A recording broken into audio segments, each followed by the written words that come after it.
We have been reinforcing our position, that is to solve the crisis via talks. The OSCE said we're not ready for the talks. We are surprised about this accusation. Since September 15, we've been ready to pull back heavy weapons from the front line. We're ready to make this compromise. This is correct, because of the way we can avoid more deaths and injuries. However, the Ukrainian government forces did not take a step forward. Crimes against humanity and the terrorism from which Ukraine is suffering must receive adequate response from the European Union. And I also want to inform you that we are planning to appeal to the Hague Tribunal to examine these crimes. We often say Ukrainian army, but who is indeed fighting there in eastern Ukraine? There are partly official divisions of the armed forces there, but to a great extent there are so-called voluntary nationalist battalions. In essence, this is not even an army, it's a foreign legion. In this case, it's a foreign NATO legion. They are there with no aim in the national interests of Ukraine. They have completely different aims connected with the geopolitical aim of containing Russia. And since Mr. Putin made this decision around Crimea and Ukraine, not because of some grand strategy, but essentially because he was caught off balance by the protests in the Maidan and Yanukovych then fleeing after we had brokered a deal to transition power in Ukraine.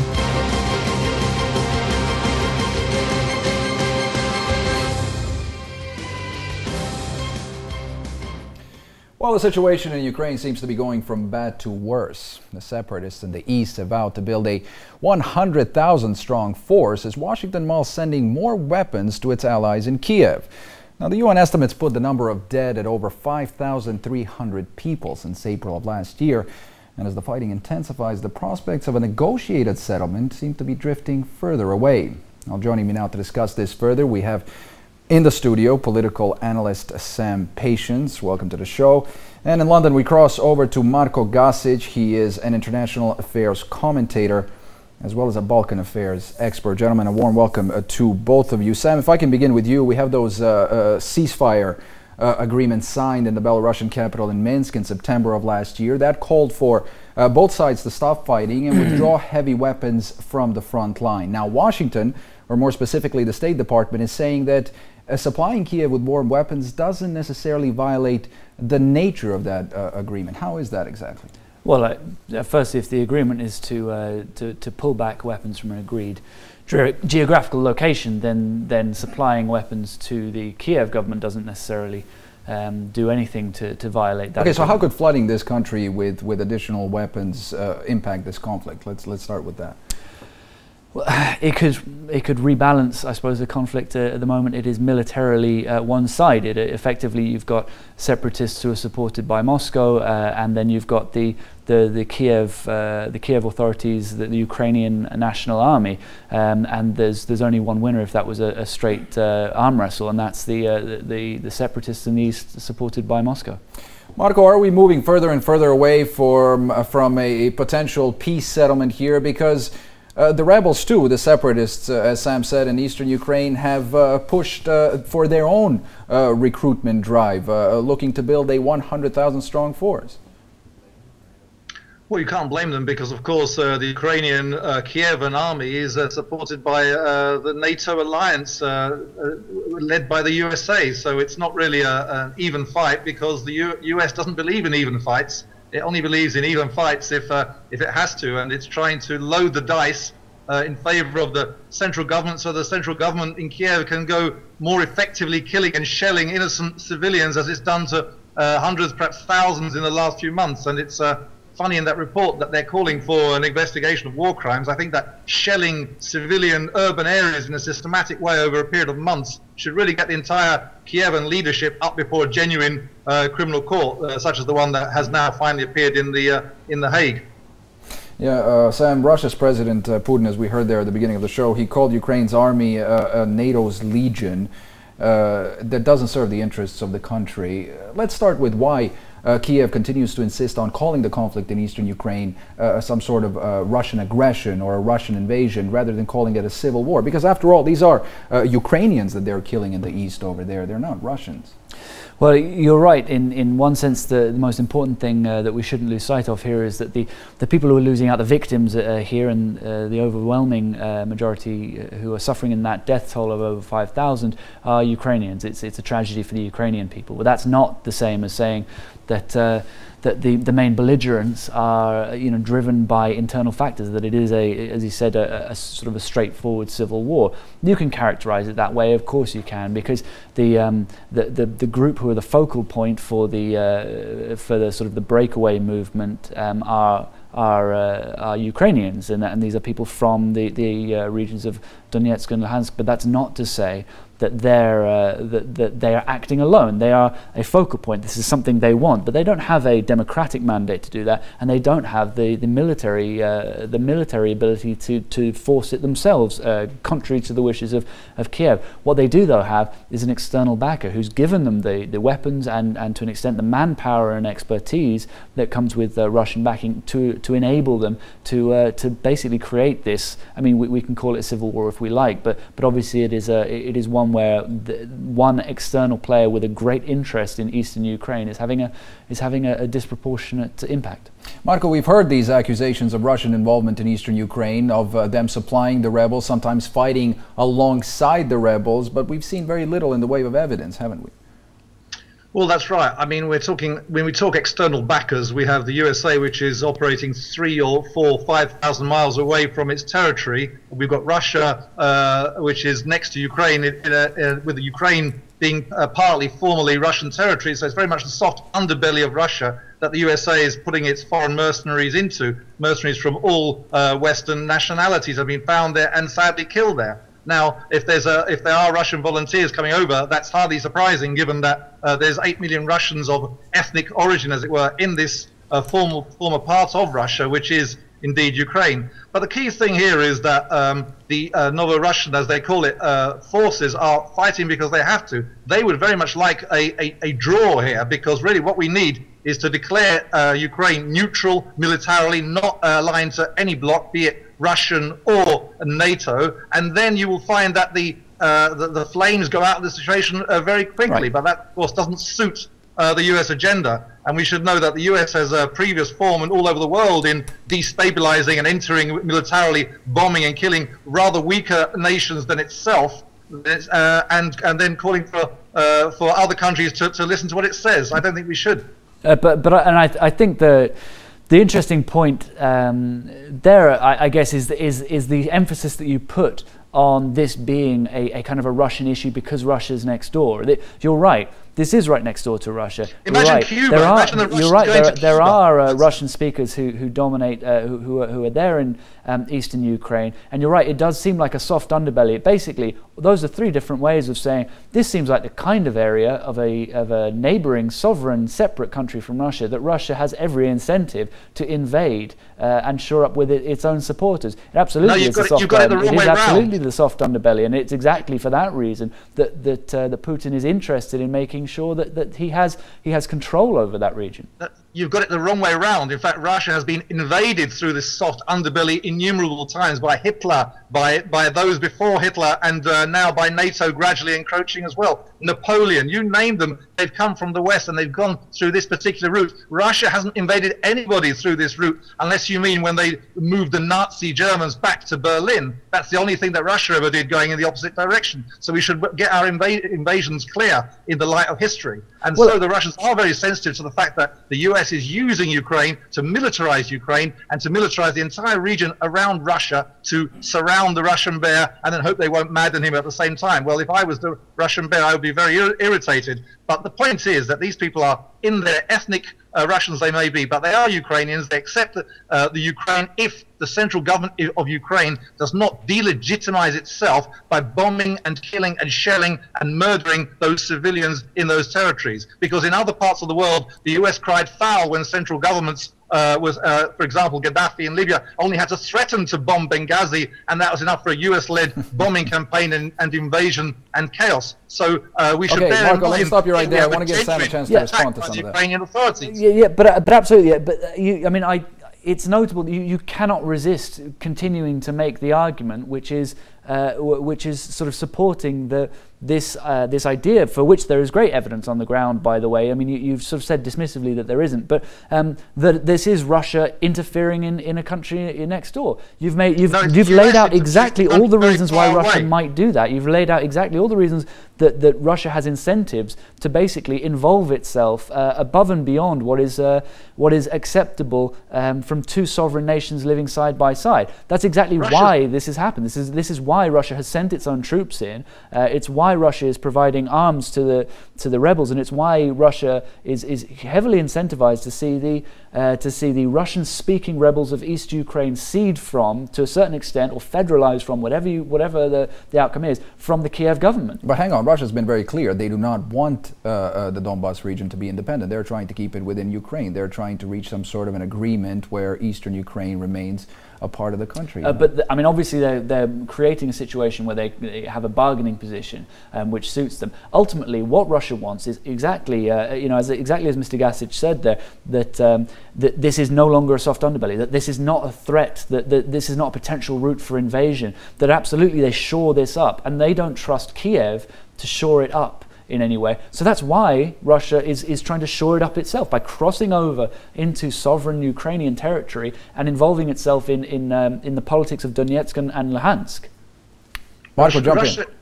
Yeah, Russia, I think you're a little bit confused here, because Russia is actually reacting to a program that was initiated from the US and from Western Europe, and the idea was to NATOize Ukraine, and therefore to get so close to Russia that Russia would have no freedom of movement.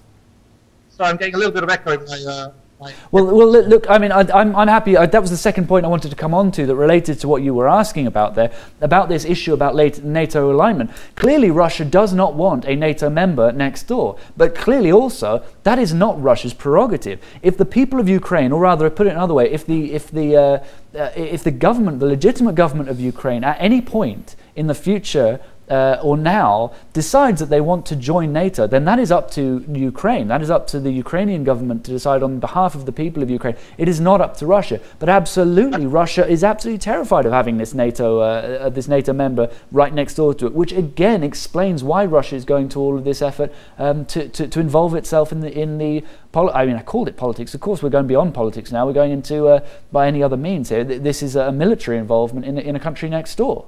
Okay, we're talking about I think we need to clarify something here. What you've got is a geopolitical situation fermented in the West. And if you can imagine that Cuba had wanted to join the Warsaw Pact in the period of the Cold War, you can imagine what the American reaction would be. Yeah, they might have invaded. The USA felt able to attack Grenada because of a couple of dozen American students being there, and the US invaded and felt it was entitled to do so on grounds of a superpower prerogative. So the Russians have been very restrained here. And I should say that the government in Kiev is in no way legitimate. It dethroned a legitimate government, a democratically elected government, with the help of fascist forces to do the dirty work for it, aided and abetted from abroad. And that's the government that we've actually got in power now, despite some semi-legal elections that they had in the interim period. So there's nothing legal about the decisions this government has taken. And also, we should remember that Ukraine effectively, as always, is culturally divided between East and West. We shouldn't be forcing one side of Ukraine to join a military alliance pledged to destroying the other side's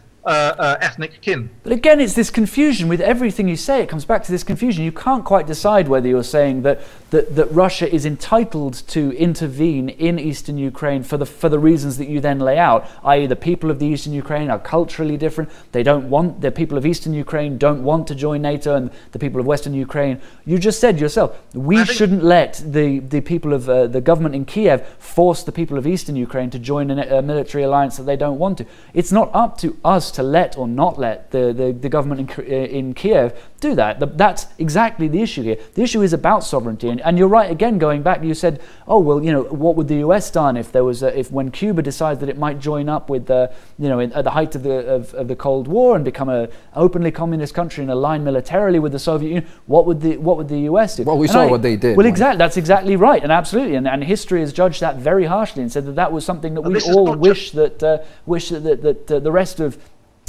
of the world had risen up against and stopped the US from intervening in its neighbours' politics and militarily in its neighbour. Absolutely, you're right. And everywhere else in the world. But the point is this: it's not just about geopolitics in that sense. It's also about people. And there's also been latterly a move by the US and by NATO powers to say that they're allowed to intervene anywhere they like for humanitarian alleged reasons. Now here we have 1 million refugees gone to Russia as results of Kiev-initiated conflict. There's a conflict going on which is killing and murdering civilians to the uttermost highest degree. So on the same humanitarian principles that are usually falsely quoted by NATO, Russia has a real right to intervene here in this soft underbelly of eastern Ukraine. Yeah, and we're talking quite extensively. We're talking extensively about Russia's involvement in Ukraine. I want to play this video for you, if I can, Sam, that we have gotten. I mean, there's plenty of these videos online right now about Westerners involved in the conflict. Go ahead, take a look. On my face, please.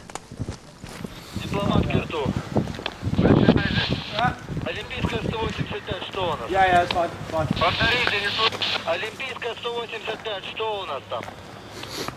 Maybe explode, maybe not, so blow up in situ. Okay. But, okay. Going to the wall here.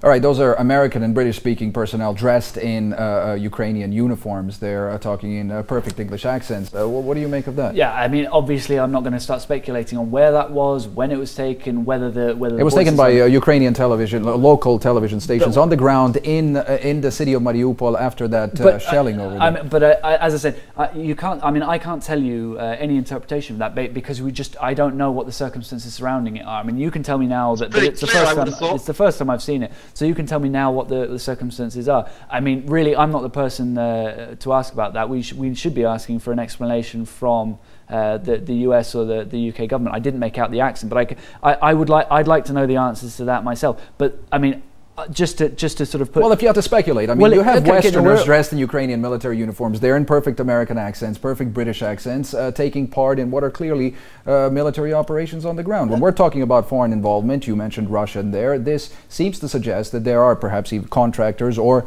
military personnel working for Western governments that are fighting on the ground. Well, we don't know whether anyone's fighting on the ground. There certainly are contractors, and there are certainly private contractors who work in all of these areas. And if you have business operations in eastern Ukraine, you're absolutely right now. You have private contractors, security contractors on the ground who are armed and are there to help your operation. So, like I say, there's no way that I'm going to go into speculating to what they might be doing there. What I would ask though is, what's the sort of implication? I mean, is the implication, well, okay, well look, you're going to show me this video, or you're going to show the world this video and say, oh look, some British accents, some American accents on the ground there, therefore what? Is this going to be, so actually it's okay that there are Russian troops? Well, you've said there is evidence that there are Russian troops, but I've never seen a video of Russian soldiers prancing around eastern Ukraine. But that's fine. I mean, as long as we know what we're talking about. If you hold your position, and if Mr. Gasic holds his position, vis-a-vis, the legitimacy of Russia's actions so far, predicated on the assumption that there are not Russian troops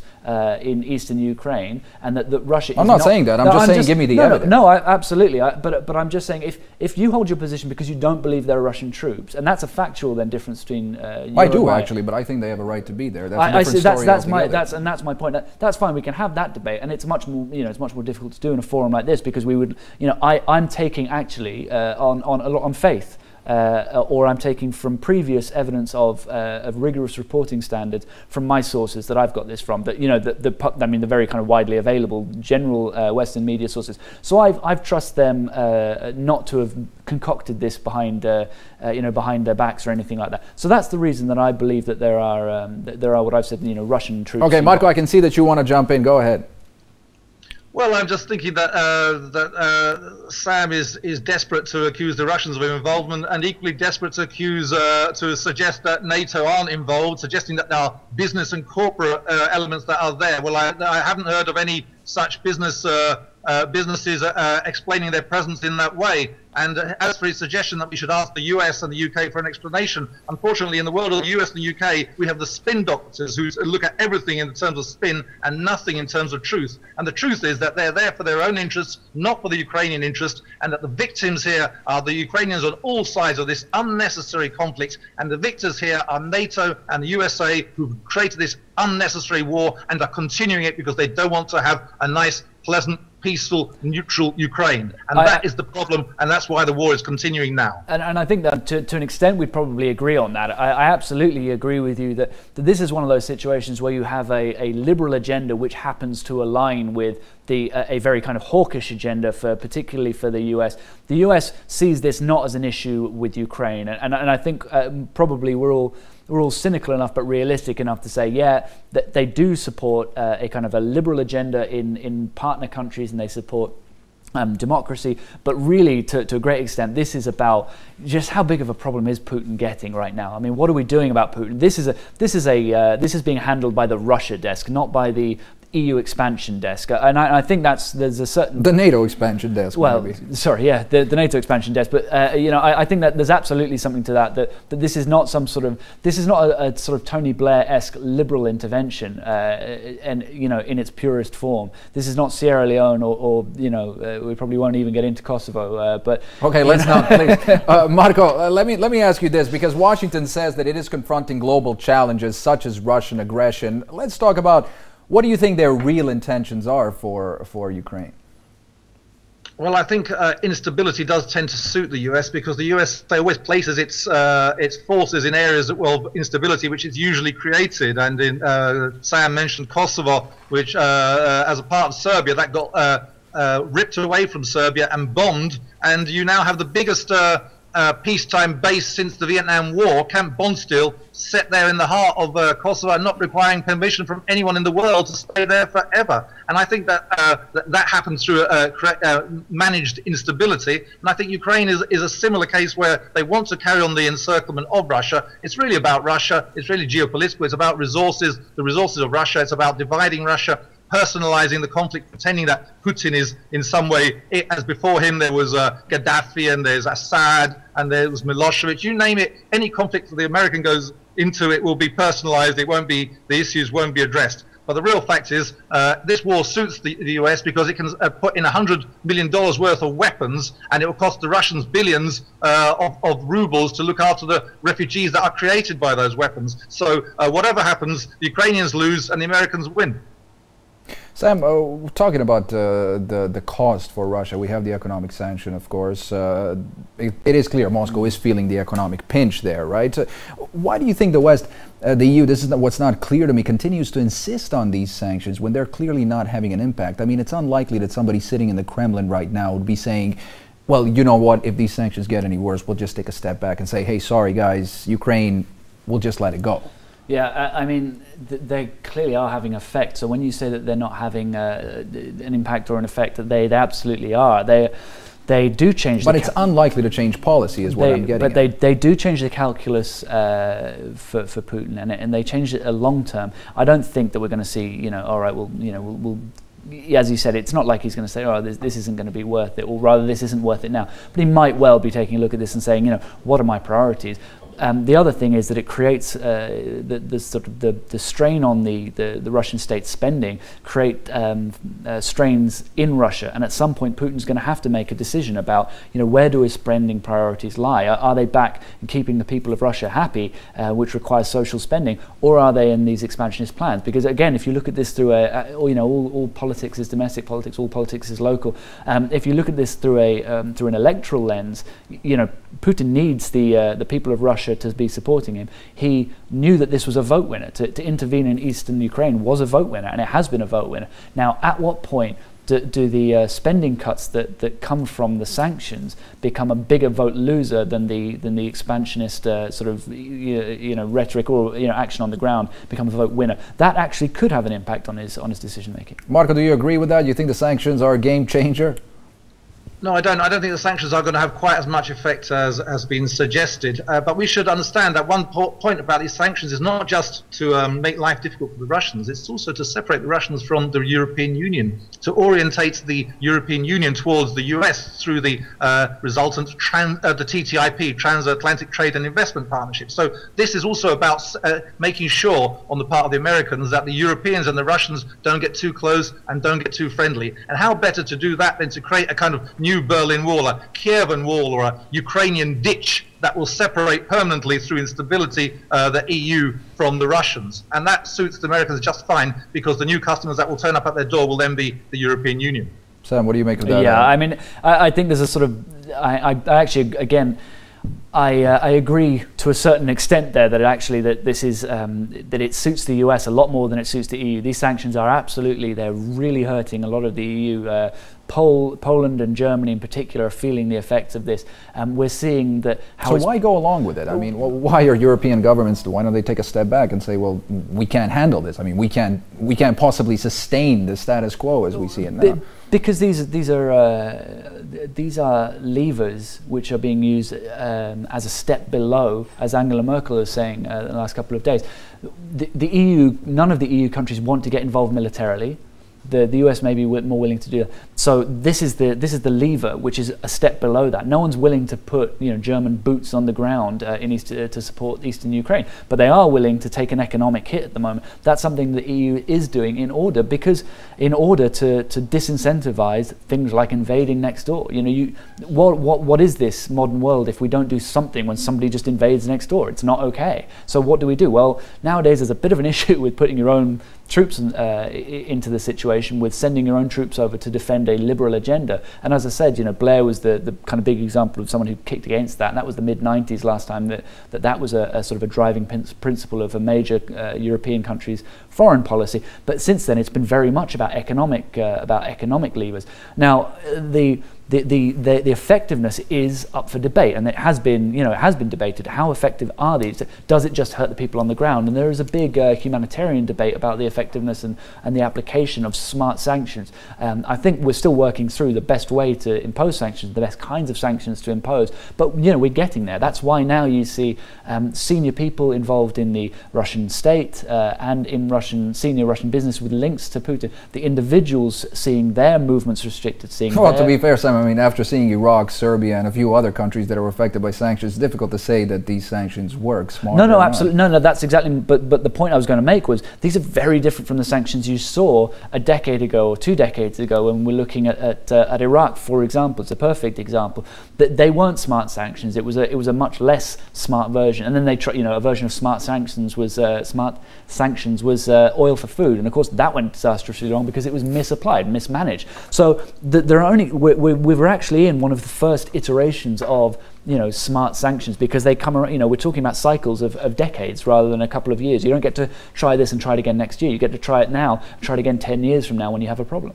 But Marco, it's not working, is it? Because it is pushing, if anything, it's pushing the Russians further east. We have the BRICS countries, we have the agreements between Moscow and Beijing, gas, oil, etc. If anything, it's building an alternative to the Western economies. Of course, and that alternative may have happened anyway, but it's certainly hurrying it up. So it's a battle now between the US desire to take over, as it were, the Russian sphere of interest before Russia can escape fully into the welcoming arms of the Shanghai Cooperation Council and the Chinese and the others in that part of Asia. So really, that's why the Americans are being so extreme and so forward and so motivated to create instability that will get them in a position to give orders to Russia. But as far as the previous subjects, sanctions were mentioned. I mean, I don't think that when sanctions by the admission of Madeleine Albright killed 500,000, 500,000 Iraqi children during their period applied against Iraq, and they had similarly devastating effects in Yugoslavia, I don't think we should be praising those. And as far as of course, the civilians are always the victims of them. And the other point there really is that we talk about invasions not being allowed in Europe. Well, actually, Yugoslavia itself was invaded, citing humanitarian claims. Again, that was by Tony Blair and company. But we had an invasion then based on supposedly humanitarian principles. Well, the Russians would have which killed a couple of thousand people. Let's be fair there. To do exactly the same thing now. I mean, let's sort of. I was about to say I'm more than happy to start talking about Yugoslavia, but I'm definitely not more than happy to start talking about. We'll be there all day, I think, because I know it's an area that you have an interest in yourself. But I mean, talking about sanctions, I'm genuinely interested to find out what alternative to sanctions you would say, or what you would propose. When, for example, if you thought that I don't know, let's say North Korea. I mean, what do you think the world should do about North Korea? Should it let the regime in Pyongyang starve its people, or should they do something about it, i.e. with sanctions, which is what we're doing at the moment, or should there be military invasion? Which is them starving the people. Well, absolutely. Well, I mean, but my question is, like, okay, so what? You can either start trying to get smart sanctions and making them smarter, making them work so that we don't have another 500,000 Iraqi children starved to death, or you can come up with an alternative. And I'm genuinely asking, what is the alternative? Marco? Well, the alternative is that you have a genuine peace conference where effectively the aim will be, rather like they tried to do and to some extent did with Bosnia, to get people of irreconcilable views generally to accept that they're going to live in one particular entity with that particular name. In this case, it would be Ukraine. But the point is, you have to respect the desire of both parts, or the several parts of Ukraine, for in terms of a solution. You can't just force what they call majorization, where if you've got a slight majority of one people over another, then that slight majority will then tell the other ones what to do, and we'll call it democracy. That is wrong, that is unfair, and that's not the way forward. The way forward is that they both accept that the other has a right to have its interests and wishes respected, and a system is set up in which both can feel that that applies. Now, I would argue that the interest of Ukraine is for both sides of Ukraine to be a neutral, stable country, not under the kind of threat that Sam imagines from Russia, and not under the kind of threat that I see from NATO. And I think that Ukraine, as a buffer state between the two geopolitical blocks, would be much more stable and much more prosperous and much more peaceful than it would be in any other way. And so for me, the solution is, let's have a meeting to create that state of affairs. Because the alternative is, we're coming now into a pre-1914 kind of equivalent, where we have big competing power blocks, but now they have nuclear weapons, and their egos are involved, and they don't allow themselves to withdraw. Russia's got nowhere to withdraw to, but the US has got several thousands of miles between it and Ukraine, and it's not planning to withdraw anytime soon. But that is a 1914 scenario with nuclear bombs attached. I prefer the peace conference scenario. Sam, do you think we're seeing the groundwork laid for some sort of military confrontation between the Russians and the Americans? Well, I saw an interesting survey just today about foreign policy academics in the US who were being surveyed, and what they thought was the likelihood of armed conflict with China or with Russia over the next, and then they could choose their timescale. And it was interesting to see that the prospect of conflict with China was actually much less than it was with Russia. Why? Because it's stronger. Well, or because it's buying into it's going in the right direction anyway, in terms of buying into the sort of the economic view of the US and the global kind of economic system. And that's one of the interesting things that I think that's probably a pointer. It's not about the size of the Chinese military, it's not about the size of the Russian military, it's about the sort of direction of travel economically, and sort of in terms of ties which are on a diplomatic level as well. So I think we could see, in medium term, if Russia's economy did turn around, did start to, we saw the effects of corruption lessen, if we saw that Putin taking a kind of I guess a less well, I guess actually what I'm saying is that if the economy improved, a lot of the other stuff would go with it, or the faith would be that a lot of the other problems that the rest of the world have would actually not be such a big deal, and also would improve, and we'd all be moving in the same direction. So I think it's more likely that we will see there will be a rocky period economically, and I think Russia is at a real risk of economic disaster in the coming years. But following that in the medium term to long term, actually I think that a prosperous Russia could be a great partner for the EU and for the US. Marco, I can tell that you want to disagree with that. Well, not with the last part, certainly. I mean, if Russia could be a good partner, but it has to be treated as a partner. At the moment, it's being treated as an opponent. It's being treated as a strategic target. And this is the problem, as I say, for the stability of the planet, because this is a geopolitical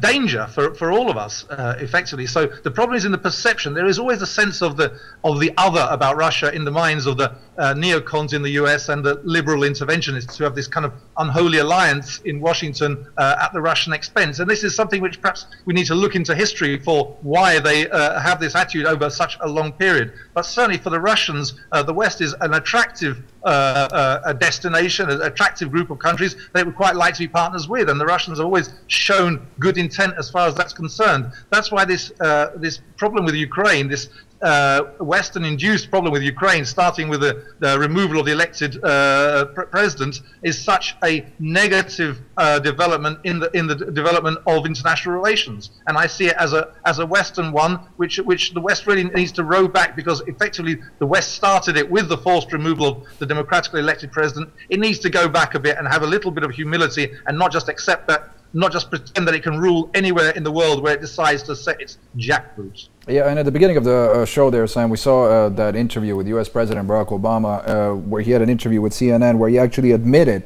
that the U.S. has brokered a deal to transition power in Ukraine. What do you make of that? So what was the date of it? It was a couple of days ago, actually, that it was released. I mean, are we talking about brokering a transition deal in Kiev? Yes, into a partnership, bringing the Eastern Ukrainians in.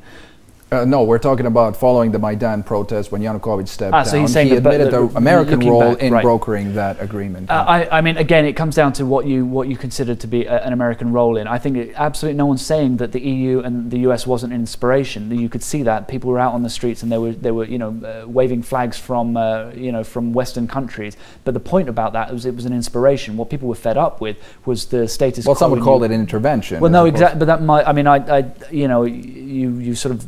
We've mentioned that kind of casually, or rather, the two of you have, and it wasn't it wasn't a Western plot, and it wasn't a US plot. This was a Ukrainian-led demonstration. It was a Ukrainian response to a Ukrainian problem, which is corruption, poor representation, the democratic process not working, and as Mr. Gasic just said, this idea in Ukraine, which is absolutely true of both sides in recent years in Ukraine, that democracy effectively ends ends at the ballot box. That once you win, you're in charge, and absolutely, this was the people of Ukraine rising up and saying this is not the way that we want to be ruled. We want a kind of a democracy that continues in between elections as well. Clearly, it was an inspiration. The US was an inspiration. The EU was an inspiration, and it was all obviously also to do with the EU trade deal, which was on the table at the time. And people feeling that that the Western Ukrainians, effectively, if you want to put it that way, were not being represented in the turn from the Kiev government at that time to Russia, the decision to turn its back on the EU. So, I mean, I absolutely reject that this was some sort of weird, incredibly well-concealed US or EU plot to overthrow the government. Rather, I'd say that this was symptomatic of the problem, which is ongoing still. The corruption in Ukraine, poor governance, there's still massive problems. It's not like the current, Ukrainian government in Kiev has suddenly solved these. Okay, let me stop you right there, because I want to give Marco a chance to respond to some of that.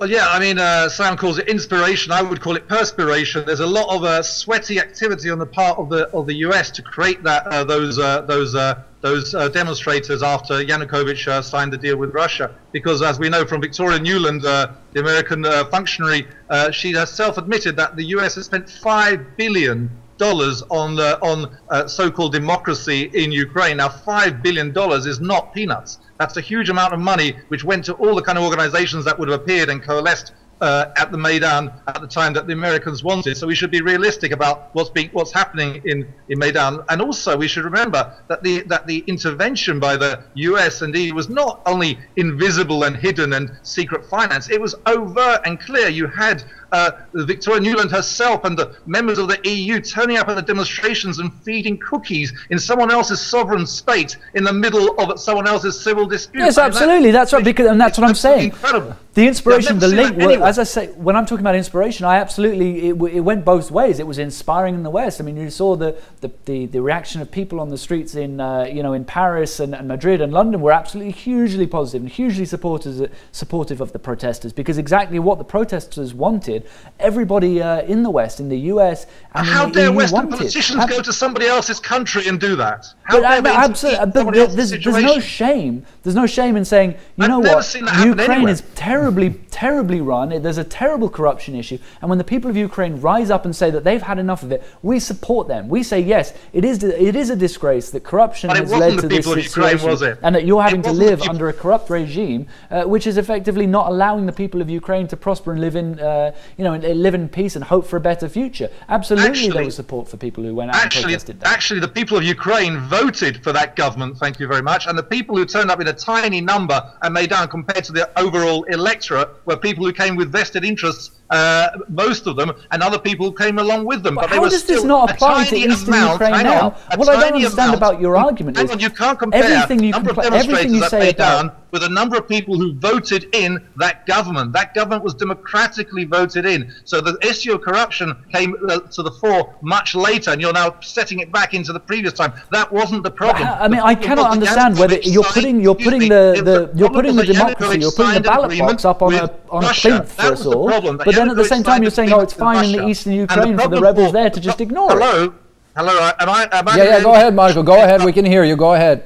The problem is that Yanukovych signed that agreement with Russia, and that's the thing that the West found unpalatable. And as a result, they created the situation that we saw there. I mean, it is that simple. No, the people of Ukraine found that unpalatable. The key thing we should remember about it is this, that the agreement with that the EU proposed had a military element to it, which was not talked about, but NATO was the elephant in the room. And that was the thing that was so destabilizing. It wasn't just about the economy and business. It was also about deepening the joint cooperation between the military institutions of Ukraine and the West. And that is the thing which fomented the discord. Okay, on that note, gentlemen, I'm afraid that we have run out of time. I'm being told we are out of time here tonight. I want to thank both of my guests here in the studio, Stam Patience, political analyst, and of course in London, Marko Gasic, Balkan affairs expert and international affairs commentator. Thank you both for being here tonight, and thank you for watching. Don't forget, you can catch us again at the same time next week with the newest edition of Between the Lines. Goodbye for now.